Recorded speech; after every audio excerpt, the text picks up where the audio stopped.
சொல்லுமா. ஏடா இருக்க? இங்கே தான்மா விளாண்டுருக்குறோம்மா.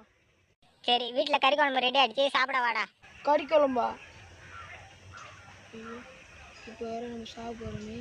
இன்றைக்கி சாப்பிடாமா நாளைக்கு சாப்பிடாமா? அம்மா வேறு வீட்டில் கறி குழம்பு வச்சுருக்காங்க. நாளைக்கே செத்துடலாம். வரமா நில்லுமா. சரி, நாளைக்கு சாப்பிடலாம். இந்த கவர் எங்கேயாச்சும் பதுங்கி வைக்கலாம்.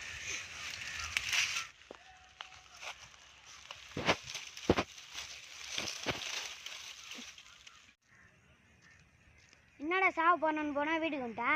இல்லை மச்சான், சாப்பிட போகலான்னு தான் இருந்தேன். அந்த நேரத்தில் அம்மா கால் பண்ணாங்க, வீட்டில் கறி குழம்புன்னு சொன்னாங்க. அதனால சாப்பிட்டு நாளைக்கு சாப்பிடலான்னு நினச்சேன்.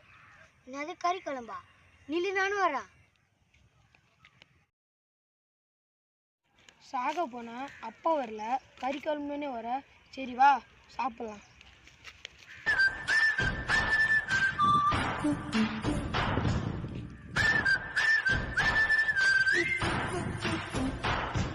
நீ கூட நான் வரலடா. ஏன்டா மச்சான்? உங்கள் அம்மா மாரி மீறி பண்ணதே நான் தான்டா. எங்கடா இருக்க? வீட்டில் கறி குழம்பு சாப்பிடாடா.